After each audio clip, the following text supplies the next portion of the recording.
Hey everybody, Larry Lawton here. I got a video that I have to bring up.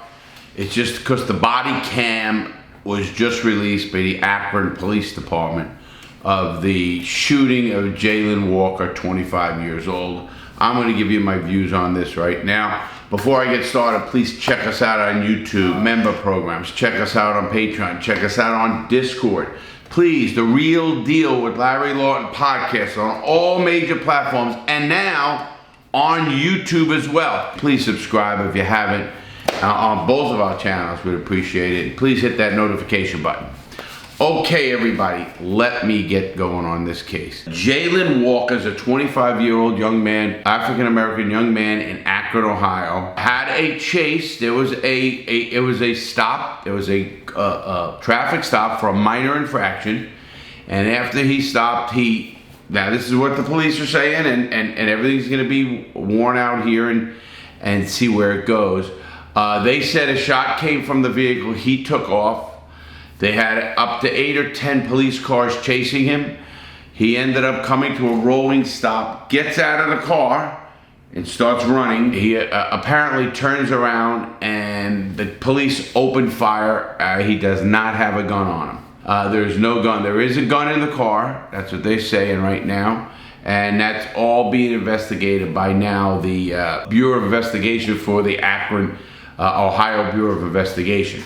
So now the police chief in Akron, Ohio, they released the video. It's in their city charter that they have to release the body cams within 7 days of an incident, which is a pretty good thing. I think that's a good test. The new chief of police there, he came in August, and he is trying to change the city and have it be a very open. They've had, this is the third police-involved shooting in 6 months.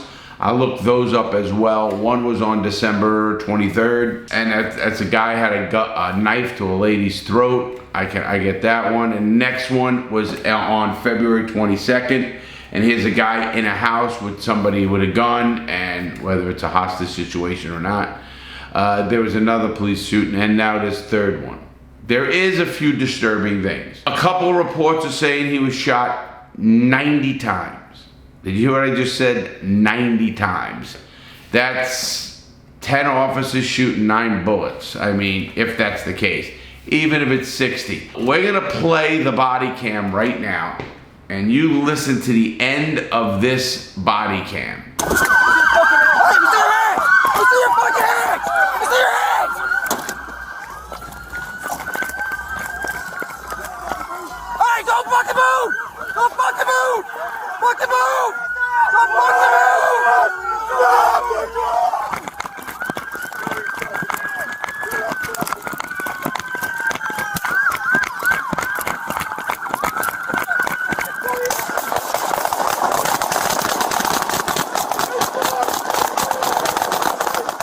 This body cam video shows not much that I could see, except, you know, because they kind of don't show the actual him getting hit.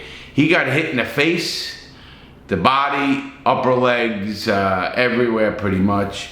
And here's a little disturbing point. After they shoot him that many times, they put him in handcuffs. I'm assuming that's their procedure, but I don't, you know, you can't be a threat if you've been shot 90 times. Or 60 times, or 50 times, or 40 times. I'm not sure. A couple of things that I saw in this case, looking at the body camera footage and stuff, is one, these small stops, these small traffic stops can be really done in a different way. You don't need, this is the incidents. I don't know what happened. Now, there is some stuff here that, you know, you're not hearing yet, and I saw. He had a ski mask on. Obviously, he was doing something not right. If you got a ski mask on June 27th, it's hot out. Why, you know, what is that? That's obviously that's some kind of robbery of some sort. He had a firearm, and if he had that firearm, that's another incident where, why do you have the firearm? You're a young man. Now, why did you shoot it out the car? If he did, again, I always wait, and I try to wait until we get to the, not only body cam footage, we get the full investigation. Now, a couple of things I don't like about some of this. These officers don't have to give a public statement yet. I mean, at what point do they have to give a statement? Or what point are they getting together and getting their stories together?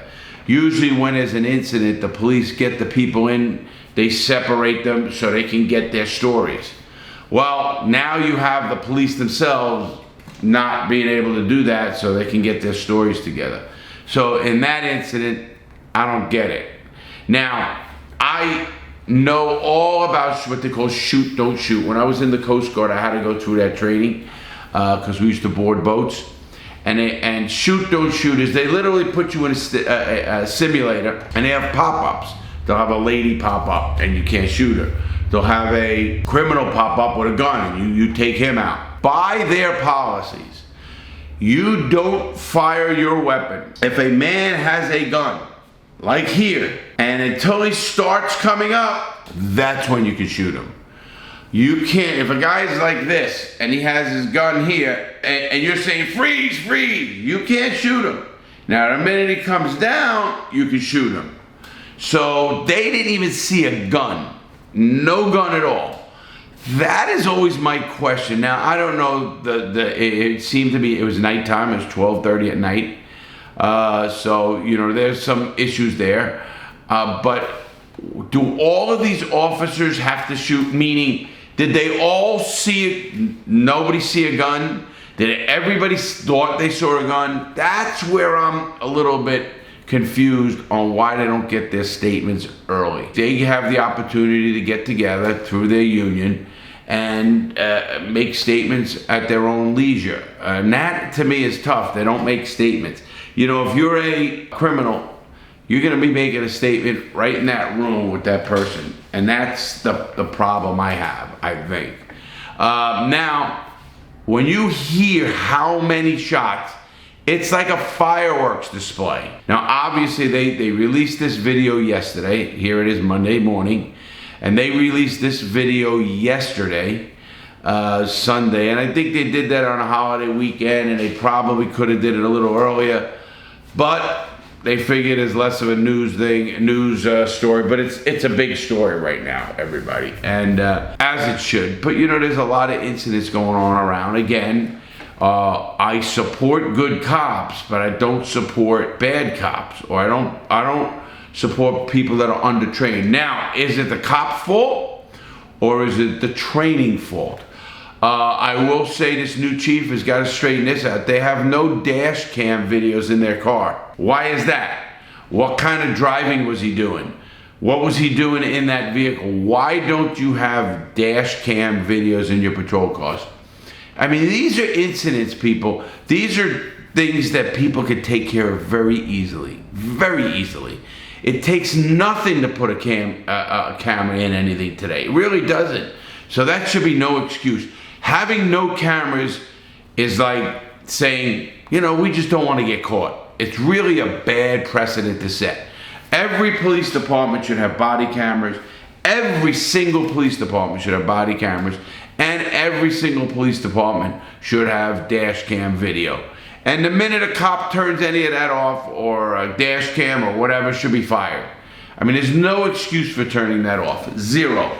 None. In this case, we're not seeing that. We are seeing body cam footage. We are seeing and hearing the amount of gunfire. Now, this kid had no gun. At that point, he had no gun. I am not claiming this kid's the innocent person that they all say he is again.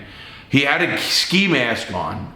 I wasn't an innocent man, guys. And I tell you that, you know, to be upfront. I didn't deserve to get shot. I also didn't have the gun. And if I had a gun, I didn't shoot at anybody. I didn't do anything. I didn't have that incident there. And I didn't. But this young man does flee the car. Again, does he get killed if he stays in the car and they come up and they see a gun on the floor? I don't know. Is he scared? Absolutely. Does just because he had that ski mask and everything make him a bad guy? Listen to me, I believe in bad choices, you know that. I just don't believe in bad people. Did he make a fuck up choice? Yes. Did he do something stupid that night? Maybe, I don't know. Does he deserve to die like this? Without a gun in his hand, without firing at the cop or bringing it up to that cop? I don't believe he does. I don't believe anybody does. I think they need to be held, you know, where they go in trial or where they go for jail or whatever, and maybe straighten their life out. This kid's 25 years old. He graduated 7 years earlier from high school in 2015. So, I mean, he was a graduate of high school. He was working DoorDash, and he worked for Amazon and then DoorDash. So the kid was working, and at least he was doing something. He wasn't just out maybe selling drugs. Maybe he got caught up with the wrong crowd. I don't know. Why does he have a gun? I don't know. Is it a licensed gun? I don't know. Did he shoot it outside the car at the cops? I don't know. They're not saying that anybody had a bullet go by them or whiz by them. I don't know. And here he is alone, supposedly alone. So how does he make this choice himself? What's going through this young man's mind?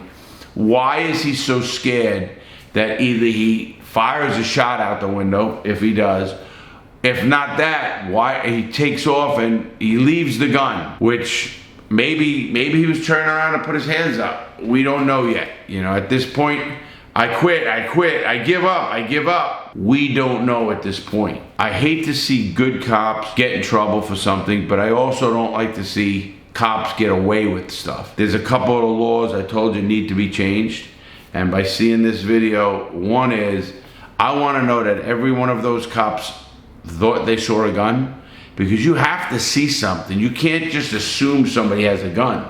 You can't assume that. You have to assume that, you know, the guy doesn't. I don't get how, you gotta see something. You have to see a gun. They're not even saying he had a cell phone that looked like a gun. They're not saying anything. They're saying that he turned around and maybe he was getting on his knees. Maybe he was getting, you know, putting his hands up. I mean, I don't know how these officers are gonna sleep with themselves if they killed him. And please, you know, if they're justifying this, and they know it, I mean, they're gonna be fucked up for the rest of their lives. And you know, when I look at the family here of Jayland Walker, I mean, I feel for them. Obviously, we all believe our kids and people are really good kids, and nobody's saying they're not. Even if they make a bad choice, even if they do something stupid, that doesn't make them not a good person. And as the lawyer, DiCello, for the family lawyer, he said that reasonable force, you have to be, you know, confronted with reasonable force. That means you don't come to the house with a fucking tank and fucking blow a hole in the whole house, because that's unreasonable force. Is shooting somebody 60, 90 times reasonable? Maybe if the guy was in a gunfight and they were shooting back at each other or something of that nature, maybe. But to have all those guns going off like that, is it reactionary?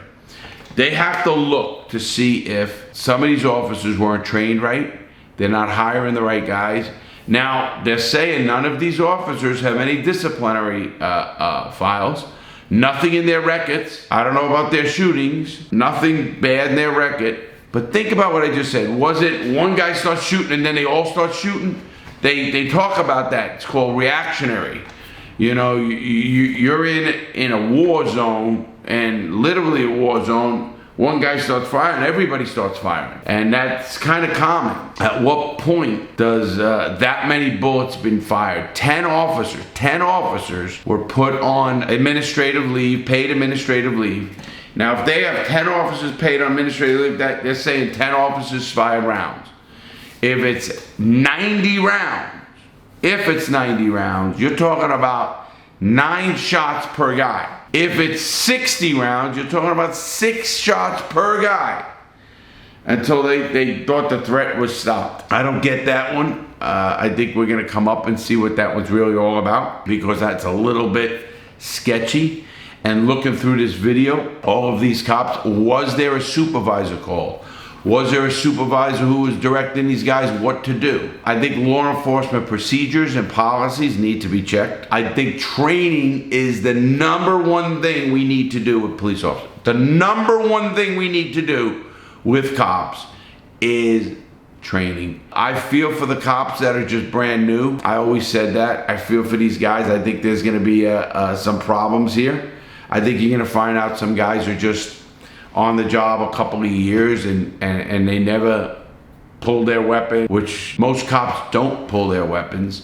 but it seems just a little excessive. I don't care how you look at that. I'm not ready to march in the streets until I know what's going on. To me, the initial report, initial video, and everything I saw is excessive, but you know, I don't know yet. But without a weapon on him at all, and they keep firing, and all of those cops are supposed to see that threat.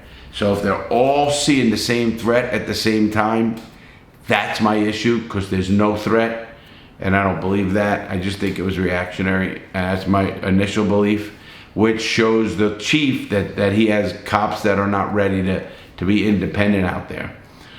Maybe they'll get killed themselves, or to kill another cop by accident, or by not doing the right thing. But you know, the hype, you know, there's a lot of studies done with police that when the sirens go off and there's a call for whatever it is, you know, a armed robbery or a cop in shootout or whatever, their adrenaline goes so fast that then it becomes the training. People don't know what training does. Training is not just showing you how to do something. When you train excessively, and that's why the military does it, when you train and train, everything becomes reactionary and you don't have to think about it. They don't have training. The United States has the worst training at any police in the world, pretty much. Most police departments, whether it's Finland or Germany, they have 3-year academies. 3 years. The United States, 6 months. So they're trying to make a kid who's 22 a cop in 6 months, where at least in the other academies, 3 years to graduate that. So you have to have a lot more experience and maturity and time in training, because right now we don't have enough cops. We know that. They don't pay them enough. That's another problem. I know this is not a great time to talk about that, but they don't pay cops enough, period.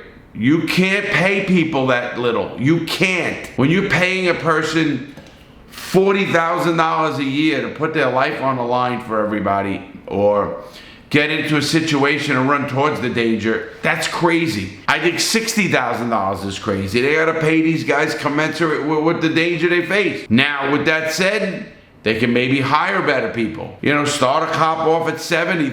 How can that cop go out there and be in the right frame of mind when he can't even pay his bills? Then you want him to be a legit cop when he pulls over a drug dealer and there's drugs in the car. And he thinks, wow, there's 20 grand right there.